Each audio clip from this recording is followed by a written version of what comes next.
నమస్కారం city news కి స్వాగతం. ముఖ్యమంత్రి చంద్రబాబు అధ్యక్షతన వెలగపూడి సచివాలయంలో మంత్రివర్గ సమావేశం నిర్వహించారు.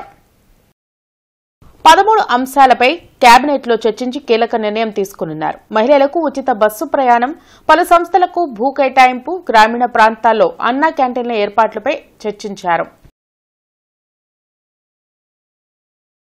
జీజీహెచ్ లో వెల్నెస్ క్లినిక్ ప్రారంభోత్సవం ఘనంగా జరిగింది. తూర్పు ఎమ్మెల్యే మహమ్మద్ నసీర్ ముఖ్య అతిథిగా హాజరై జీజీహెచ్ వెల్నెస్ సెంటర్ ను ప్రారంభించారు.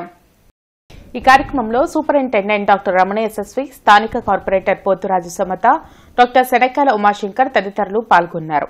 కాలం మారుతున్న కొద్దీ ప్రతి ఒక్కరూ జీవనశైలిలో మార్పులు వస్తున్నాయని ఈ సందర్భంగా ఎమ్మెల్యే సూపరింటెండెంట్ తెలిపారు. జీవనశైలి కారణంగా అనేక విధాలుగా జబ్బులు బారిన పడుతున్నారని చెప్పారు. అయితే ఎలాంటి జబ్బులు బారిన పడకుండా ప్రజలకు తగిన సూచనలు, సలహాలు అందించేందుకు వెల్నెస్ సెంటర్ పనిచేస్తుందని పేర్కొన్నారు. ప్రజలు తమ ఆరోగ్యంపై శ్రద్ధ వహించాలని తెలిపారు. ఎందుకంటే ఆధునిక జీవితంలో ప్రతి ఒక్కరు కూడా ఎంతో స్ట్రెస్కు లోనవుతూ అనేక రకాలుగా ఇబ్బందులు పడుతున్నటువంటి పరిస్థితులు గమనించి ముఖ్యమంత్రి గారు సామాన్యులకు సైతం అత్యాధునికమైనటువంటి వైద్య సదుపాయాలు కల్పించాలి, ప్రతి ఒక్కరు కూడా ఆరోగ్యంగా ఉండాలి, ఆంధ్రప్రదేశ్లో ఉన్నటువంటి సామాన్యులతో పాటు ప్రతి ఒక్కరు కూడా ఆరోగ్యంగా ఉండాలనే ఒక ఆలోచనతో ఇటువంటి మంచి కార్యక్రమాన్ని తీసుకోవడం జరిగింది. ఈరోజు రాష్ట్రంలో అతిపెద్ద వైద్యశాలకు ఉన్నటువంటి గుంటూరు ప్రభుత్వ ఆసుపత్రిలో ఈ వెల్నెస్ సెంటర్ను ప్రారంభించుకోవడం చాలా సంతోషం. తప్పకుండా నగర ప్రజలతో పాటు చుట్టుపక్కల ప్రాంతాల్లో ఉన్నటువంటి ప్రతి ఒక్కరు కూడా ఈ అవకాశాన్ని సద్వినియోగం చేసుకొని రాబోయేటువంటి రోజుల్లో మీకు ఎటువంటి జబ్బులు రాకుండా ముందే మీరందరూ కూడా అవగాహన చేసుకునేటువంటి కార్యక్రమాన్ని ఈ వెల్నెస్ సెంటర్లో తీసుకోవడం జరుగుతూ ఉంది.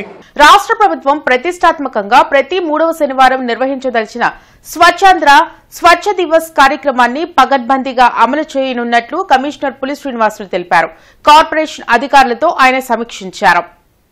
కార్పొరేషన్ పరిధిలో అన్ని డివిజన్ల అభివృద్ధికి పగడ్బందీ ప్రణాళికతో ముందుకు వెళ్తున్నట్లు కమిషనర్ పులి శ్రీనివాసులు తెలిపారు. స్వచ్ఛాంధ్ర స్వచ్ఛ దివస్ కార్యక్రమానికి సీఎం చంద్రబాబు శ్రీకారం చుట్టారని, దానిని అన్ని డివిజన్లలో అమలు చేయనున్నట్లు చెప్పారు. పరిసరాల పరిశుభ్రతకు ప్రజలు కార్పొరేషన్ పారిశుధ్య సిబ్బందికి సహకరించాలని కోరారు. తడి, పొడి చెత్త ద్వారా విద్యుత్ తయారీపై దృష్టి సారించినట్లు వివరించారు. స్వచ్ఛాంధ్ర స్వచ్ఛ దివాస్ ఇది ప్రోగ్రాంకి సంబంధించినటువంటి టైటిల్. దీంట్లో ఏంటంటే ప్రతి నెల 3వ శనివారము ఒక థీమ్ తీసుకొని ఆ థీమ్కి అనుగుణంగా యాక్టివిటీసు అందరినీ కూడా స్టేక్ హోల్డర్స్, వివిధ డిపార్ట్మెంట్స్, ప్రజలందరినీ కూడా ఇన్వాల్వ్ చేసుకుంటూ ముందుకెళ్ళాలనేది. మనకి జిందాలు వేస్ట్ టు ఎనర్జీ ప్లాంట్ దగ్గర మనకి అక్కడ మీ అందరికీ తెలుసు అది డంపింగ్ యార్డ్ గతంలో. ఇప్పుడు ఆ డంపింగ్ యార్డు గతంలో పోసినటువంటి గార్బేజ్ అంతా కూడా మన లెగసీ వేస్ట్ అంటారు దాన్ని ఇప్పుడు ట్రీట్ చేస్తూ ప్రాసెస్ నడుస్తుంది. ట్రీట్మెంట్ దాదాపు 4,80,000 మెట్రిక్ టన్స్ని మనం ఐడెంటిఫై చేస్తాం ఇనిషియల్గా. అందులో నుంచి ఇప్పటికే 3,40,000 దగ్గర మెట్రిక్ టన్స్ క్లియర్ చేయడం జరిగింది. మిగతాది కూడా మార్చి ఎండింగ్కి క్లియర్ చేయాలని టార్గెట్కి పెట్టుకున్నాం. కార్పొరేషన్లో అవినీతికి ఆస్కారం లేకుండా చూడమే తన లక్ష్యమని కమిషనర్ ప్రకటించారు. గతంలో జరిగిన అవకతవకలపై ప్రత్యేక ఆడిట్ ను చేయనున్నట్లు చెప్పారు. అవినీతిలో భాగస్వామ్యమైన అధికారులపై తప్పకుండా చర్యలు ఉంటాయని హెచ్చరించారు. మేయర్ చేస్తున్న ఆరోపణలకు తాను స్పందించాల్సిన అవసరం లేదన్నారు. నేను యాజ్ ఏ ఆఫీసర్ నేను ఏం చేయాలో చేస్తాను కూడా రాబోయే రోజుల్లో కూడా. శ్రీనివాసులు అంటే నా గురించి తెలిసిన వాళ్ళు అందరూ తెలుసు. నేను ఎలా ఉద్యోగం చేస్తాను, ఎలా ఉంటాను అనేది అందరికీ తెలుసు. మీ ఏదో మాట్లాడాలి కాబట్టి మాట్లాడుతున్నామంటే దెర్ ఇస్ నో మీనింగ్. నేను ఒకటే చెప్తున్నా, ఫైనాన్షియల్ ఇండిసిప్లిన్ అనేది ఈ జిఎంసీలో చాలా ఎక్కువ నడిచింది. అదంతా కూడా కంట్రోల్ చేయాల్సిన బాధ్యత యాజ్ ఎ కమిషన్ నాకు ఉంది. ఎందుకంటే ప్రజలకి సమాధానం చెప్పాలి, నా ఉన్నతాధికారులకు నేను సమాధానం చెప్పాలి.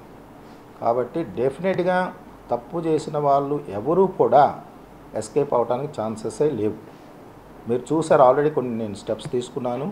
రాబోయే రోజుల్లో కూడా ఫైనాన్షియల్ ఇర్రెగ్యులారిటీస్, మేజర్గా ఫైనాన్షియల్ ఇర్రెగ్యులారిటీస్, అది ఎవరు ఆఫీసర్స్ ఇన్వాల్వ్ అయినా, స్టాఫ్ ఇన్వాల్వ్ అయినా, ఇంకొక రకంగా ఎవరు ఇన్వాల్వ్ అయినా కూడా చట్ట ప్రకారం ఎలాంటి చర్యలు తీసుకోవాలో అది తీసుకోవడం తథ్యం. నూతన రైల్వే లైన్ ఏర్పాటు కోసం 3 వంతెనల బ్రిడ్జి నుంచి రాకపోకలు నిలిపివేశారు. దీంతో అరండల్పేట ఫ్లైఓవర్పై నిత్యం ట్రాఫిక్ జామ్ అవుతూ వాహనదారులు ఇబ్బందులు పడుతున్నారు. మూడువంతల వద్ద నిర్మాణ పనులు నత్తనడుకున సాగుతున్నాయి. 60 రోజుల్లో 3 వంతలు పనులు పూర్తి చేస్తామని అధికారులు చెప్పినా పనులు మాత్రం ఇంతవరకు సగం కూడా కాకపోవడంపై ప్రజలు మండిపడుతున్నారు. నిత్యం ట్రాఫిక్ రద్దీతో ఆటోలు నడిపేందుకు ఎన్నో ఇబ్బందులు పడుతున్నామని ఆటో డ్రైవర్ ఆవేదన వ్యక్తం చేశారు. త్వరితగతిన 3 వంతల బ్రిడ్జిని పూర్తి చేయాలని నగరవాసులు కోరుతున్నారు. ట్రాఫిక్ గేర్లు ఎత్తాలి దించాలి, దించాలి, అసలు చేయి కూడా ఇసుకొస్తుంది, చేయి పట్టుకుపోతుంది, అంత ట్రాఫిక్ అయిపోతుంది బ్రిడ్జి మీద. అసలు ఈ 300 ఆపించారు కదా, అందుకు ఈ 300 ఆపించే బళ్ళన్నీ అయితే బ్రిడ్జి ఎక్కాల్సింది. అన్ని ప్రతి బండ్లు ఏ బండ్లు గుంటూరు టౌన్లో బండ్లు ఎక్కినా బ్రిడ్జి ఎక్కాల్సింది. బ్రిడ్జి లేకపోతే ఇంకా దారి లేదు కదా మనకి. తొందరగా అయిపోతే మాకు బాధ తగ్గిపోయింది. ఎందుకంటే మా వైర్ బాగా ఫైర్ అయిపోతుంది. ఆ ట్రాఫిక్లో గేర్లు దించుతున్నాం, అసలు ఇసుకొస్తుంది, చెయ్యి అట్ట. మేము రెడ్డిపాలెం ఇన్నర్ రింగ్ రోడ్ నుంచి టౌన్లోకి వెళ్ళాలంటే మాకు ఉన్నటువంటి ఒకే ఒక మార్గం సంజయ్ గారి గేటు, నెహ్రూ నగర్ అవతల గేటు. ఆ గేట్లు పడ్డప్పుడు మేము ఇటు 3 వంతెల కింద నుంచి తిరిగి వెళ్ళేవాళ్ళం. చాలా సులభతరంగా ఉండేది. కానీ ఇప్పుడు అక్కడ వర్క్ బిగిన్ చేశారు. ఓకే, వర్క్ బిగిన్ చేయడం, అభివృద్ధి పనులు చేయడం మంచిదే. దాన్ని వీలైనంత వరకు త్వరితగతిన పూర్తి చేసి ప్రజలకు అందుబాటులోకి తేవాలని చెప్పి కోరుతా ఉన్నాం. అదేవిధంగా ఇక్కడ కూడా మన సంజయ్ నగర్ గేట్ కావచ్చు, నెహ్రూ నగర్ తెనాలి గేట్ కావచ్చు, ఇక్కడ కూడా ట్రాఫిక్ చాలా హెవీ అవుతూ ఉంది. అక్కడ గేటు పడ్డప్పుడు ముఖ్యంగా సంజయ్ నగర్ గేటు మధ్యాహ్నం తర్వాత చాలాసార్లు డౌన్ అవుతూ ఉంది. అంటే అక్కడ రైలు రాకపోకలు ఎక్కువగా ఉండటం వల్ల. కాబట్టి దాన్ని ఏదన్నా ఇంకొక ఫ్లైఓవరా మరొకట, మా గతంలో ఫ్లైఓవర్ శాంక్షన్ అయిందన్నారు, దాని పనులు ఇప్పటికీ మొదలవ్వలేదు. అది ఏమైందో కూడా తెలియదు. కాబట్టి త్వరితగతిన 3 వంతెల పనులు కానీ, ఇక్కడ నెహ్రూ నగర్ గేట్ మీద అటువంటి రిపేర్ పనులు కానీ పూర్తి చేసి త్వరలో ప్రజలకు అందుబాటులోకి తేవాల్సిందిగా కోరుతా ఉన్నాం. శారదా కాలనీ వాసులు కానీ, కాకమని వారి తోట, తర్వాత రెడ్డిపాలెం వీళ్ళందరూ గుంటూరు డొంక రోడ్లో నుంచి వెళ్ళాల్సిందిగా దాన్ని ఆపటం వల్ల 22 నెలలు అయిపోయింది. పూర్తులు ప్రజలు చాలా ఇబ్బంది పడుతున్నారు. ఇప్పటికి 2 నెలలు అయినా కానీ అది కార్యక్రమం ఇంకా బిగిన్ కాలేదు, సగం వరకు అవ్వలేదు. చాలా తీవ్ర ఇబ్బంది పడుతున్నారు. బ్రిడ్జి మీద వెళ్ళాలంటే ట్రాఫిక్ జామ్ అయిపోతుంది. గుంటూరు నగరానికి త్వరగా పూర్తి చేస్తే ప్రజలు సంతోషిస్తారని ఆకాంక్షిస్తున్నారు. ఈ 3 వంతెనల దగ్గర క్లోజ్ చేసినప్పటి నుంచి జనాలు చాలా ట్రాఫిక్తో ఇబ్బంది పడుతున్నారు. మొత్తం ఒత్తిడంతా శంకర్లాస్ వైపు ప్లస్ అటు నెహ్రూ నగర్ గేట్ వైపు ఎక్కువగా పడుతుంది. ఇది 2 నెలలు అన్నారు, 2 నెలలు కూడా పూర్తి కావడానికి దగ్గరకు వచ్చింది. సాధ్యమైనంత ఇంకా ఎక్కడ వేసినా గొంగళి అక్కడే ఉన్నట్టుగా ఉంది. సాధ్యమైనంత తొందరగా పూర్తి చేస్తారని ఆశిస్తాను. ప్లస్ ఇన్నాళ్ళకైనా కొద్దిగా తొందరగా చేస్తారని మేము ఆశిస్తాము.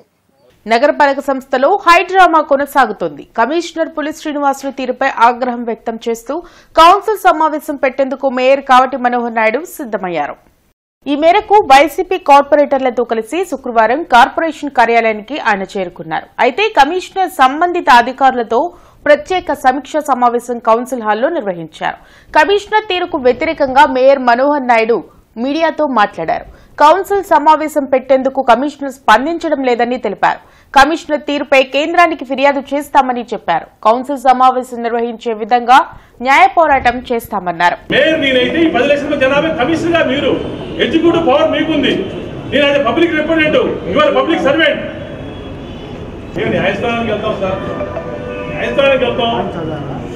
ఆయనని కమిషన్ నేను కౌన్సిల్ పెట్టను చెప్పేసి ఆయన కాలు వెళ్ళపుచ్చుకుంటే ఏం చేస్తాం? న్యాయస్థానం ఆశ్రయిస్తాం, ప్రభుత్వాన్ని ఆశ్రయిస్తాం. అది ఆయన తప్పించుకునే ధోరణిలో ఇవన్నీ ప్లాన్ చేసుకుని పెట్టారు. అది కొంతమంది అధికారులు నాకు చెప్పారు. వాస్తవం అది మీ అందరికీ కూడా పెద్దలు మీ అందరికీ కూడా తెలుసు. మాకన్నా మీకు ఎక్కువ నాలెడ్జ్ ఉంటుంది, మీకు కూడా తెలుసు. ఇవన్నీ మేము పరిశీలిస్తాం, పెద్దల సలహా తీసుకుంటాం. మీలాంటి సీనియర్స్ జర్నలిస్ట్ సలహా తీసుకుంటాం. మేము న్యాయస్థానాన్ని ఆశ్రయిస్తాం, ప్రభుత్వాన్ని ఆశ్రయిస్తాం. మేము ప్రభుత్వ పెద్దలకి ఇక్కడ జరిగిన అవినీతిపై పూర్తి స్థాయిలో నివేదిక అందిస్తాం. భారత కమ్యూనిస్ట్ పార్టీ ఆధ్వర్యంలో గుంటూరు జిల్లా అంధత్వ నివారణ సంస్థ సౌజన్యంతో ఉచిత కంటి వైద్య శిబిరం ఏర్పాటు చేశారు. శారదా కాలనీలో సిపిఐ ఆధ్వర్యంలో శంకర్ కంటి ఆసుపత్రి వారి సహకారంతో పేదలకు ఉచిత కంటి వైద్య శిబిరం ఏర్పాటు చేశారు. ఈ సందర్భంగా సిపిఐ రాష్ట్ర సహాయ కార్యదర్శి ముప్పాల నాగేశ్వరరావు, జిల్లా కార్యదర్శి జంగాల అజయ్ కుమార్ మాట్లాడుతూ నేడు పేద ప్రజలు కార్పొరేట్ ఆసుపత్రుల్లో వైద్యం చేయించుకునే పరిస్థితి లేకుండా పోయిందని అన్నారు. ముఖ్యమంత్రి చంద్రబాబు నాయుడు పేదలకు 6,000 పింఛన్లు ఇవ్వాలని డిమాండ్ చేశారు. విద్య, వైద్యం ప్రజలకు ఉచితంగా కూటమి ప్రభుత్వం అందించాలని కోరారు. ఇలాంటి కంటి వైద్య శిబిరాలు సిపిఐ ఆధ్వర్యంలో మరిన్ని ఏర్పాటు చేస్తామని అన్నారు. ఈ కార్యక్రమంలో నగర కార్యదర్శి కోట మాల్యాద్రి, రావుల అంజిబాబు, వెంకటేశ్వర్లు, దండు రవి, శంకర్ కంటి ఆసుపత్రి వైద్యులు రవి పాల్గొన్నారు. చాలా మంది పిల్లలు ఇద్దరు భార్య భర్త ఉద్యోగం చేస్తే ఎక్కడైనా వాళ్ళిద్దరు చూస్తున్నారు కదా. మరి కాయకష్టం చేసే పేదలకి, ముఠా కూలికి, రోజు ఇళ్లలో పనిచేసే వాళ్ళకి, పొలంలో పనిచేసే వాళ్ళకి భార్య భర్త ఇద్దరులో ఒకరికి ఇస్తామంటే ఇది ఎక్కడ న్యాయం? అందుకోసమే ఇవాళ కమ్యూనిస్ట్ పార్టీ పేదల పక్షాన శ్రద్ధతో భక్తితో చేస్తుంది. మరి క్యాంపుకి వచ్చిన పెద్దలందరూ కూడా అవసరమైన వాళ్ళందరికీ మంచిగా విషయం జరగాలని, మీ కన్ను చక్కగా వికసించి మళ్ళా చూపు బాగా రావాలని, మీ అందరూ ఆరోగ్యం బాగుండాలని కోరుకుంటూ, ఎప్పుడు ఏ క్యాంపు ఇలాంటి పెట్టాలన్నా సిపిఐగా జిల్లాలో ఏ ప్రాంతంలోనైనా ఎక్కడైనా రెడీగా ఉంటాం మేము. ఎందుకంటే రాజకీయాలు రకరకాలుగా మారుతా ఉన్నా ప్రజాసేవలో రాజకీయాలు లేవు. ప్రజలకు సేవ చేసేటటువంటి దాంట్లో రాజకీయాలు కూడా చూడక్కర్లేదు. ఇది ఎవరైతే సైట్ తోటి బాధపడతా ఉన్నారో, కంటి సుఖంతో బాధపడతా ఉన్నారో, ఇవాళ ప్రైవేట్ హాస్పిటల్కి వెళ్తే వేలాది రూపాయలు అవుతా ఉన్నాయి. ఇంకా కాస్ట్లీ హాస్పిటల్కి వెళ్తే లక్షల రూపాయలు అవుతా ఉన్నాయి. అలాంటి వైద్యాన్ని ఉచితంగా చేస్తున్నటువంటి శంకర కంటి వైద్యశాలని మనమందరం కూడా ఎంతో మెచ్చుకోవాల్సిన అవసరం ఉన్నది. హజరత్ కాళీ మస్తాన్ షా ఔలియా 133వ ఉరుసు మహోత్సవాలు ఈ నెల 21వ తేదీ వరకు గుంటూరులో జరగనున్నాయి. నగరంపాలెంలోని హజరత్ కాళీ మస్తాన్ షా వలీ దర్గాలో జనవరి 17 నుంచి 21 వరకు ఉరుసు మహోత్సవం నిర్వహిస్తామని ధర్మకర్త రావి రామ్మోహన్ రావు తెలిపారు. బాబా చాందనీ అలంకారంతో ఈ ఉరుసు మహోత్సవం ప్రారంభమవుతుందని అన్నారు. దేశ నలుమూలల నుంచి లక్షలాది మంది భక్తులు రానున్నారని వెల్లడించారు. ప్రతిరోజు భక్తులందరికీ అన్నప్రసాదం అందించడం జరుగుతుందని తెలిపారు. అనంతరం ఉరుసు మహోత్సవం వాల్ పోస్టర్లను ఆవిష్కరించారు. ఈ కార్యక్రమంలో హరికృష్ణ, మస్తార్, డూండేశ్వరి పాల్గొన్నారు. 18వ తారీఖు సాయంత్రం 6 గంటలకు బాబాగారికి దర్బారుకి చేరి ఆ గంధాన్ని బాబాగారు సమర్పించడం జరుగుతుంది. దీనికి దేశ నలుమూల నుండి కూడా పీఠాధిపతులు అందరూ కూడా విచ్చేసి ఆ కార్యక్రమంలో జయప్రదం చేస్తున్నారు. ఈ ఉరుసు ఉత్సవానికి సుమారు 1,00,000 పైసలకు భక్తులు వస్తారని అంచనా. వారికి సకల ఏర్పాట్లు కూడా మున్సిపల్ శాఖ వారు కానీ, పోలీస్ శాఖ వారు కానీ, మెడికల్ హెల్త్ వాళ్ళు కానీ అందరూ కూడా ఒక పండగలాగా, వారి ఇంట్లో ఒక దేవుడి పండగలాగా అందరూ కూడా బాధ్యతగా కన్నా వాళ్ళ సొంతంగా ప్రేమతో ఈ ఉరుసు ఉత్సవాల్లో పాలు పంచుకొని భక్తులకు సేవలు అందిస్తున్నారు. ఈ ఉరుసు ఉత్సవానికి 21వ తారీఖు రాక 5 రోజులు జరుగుతుంది. ప్రతిరోజు 30 నుంచి 40 వేల మంది వస్తారు. ప్రతిరోజు వచ్చిన 40 వేల మంది ఎంతమంది భక్తులు వస్తే అన్ని భక్తులకి, అన్ని కులాలకి మతాలకు అతీతంగా బాబాగారి ఉరుసు జరుగుతుంది. ప్రతిరోజు 30 నుంచి 40 వేల మంది వస్తారు. వచ్చిన వాళ్ళందరికీ కూడా మంచి భోజనాల కార్యక్రమం, బాబాగారికి నివేదన పెట్టి అదే ప్రసాదం భక్తులందరికీ పంచడం జరుగుతుంది. భక్తులకు కావాల్సిన ఫెసిలిటీస్ అన్నీ ఏర్పాటు చేశాము. దేశ విదేశాల నుంచి, ఆంధ్రప్రదేశ్, తెలంగాణ అన్ని ప్రాంతాల నుంచి వచ్చిన భక్తులందరికీ కూడా కావాల్సిన ఫెసిలిటీస్ అన్నీ ఉన్నాయి. బాబాగారు చాలా పవర్ఫుల్. బాబాగారి బావిలో నీళ్లు, ఎవరైనా హెల్త్ ప్రాబ్లం ఉన్నవాళ్ళు బాబాగారి బావిలో నీళ్లు కొంచెం సేవించినా వాళ్ళకి హెల్త్ ప్రాబ్లమ్స్ అన్నీ తగ్గుతాయి. ఇంత పవర్ఫుల్ బాబా. అన్ని కులాల మతాలకు అందరూ విచ్చేసి ఈ 133వ ఉరుసుని ఇవి ఇప్పటివరకున్న వార్తా వివరాలు. మరికొన్ని వార్తా విశేషాలతో మళ్ళీ కలుద్దాం. అంతవరకు సెలవు. నమస్కారం.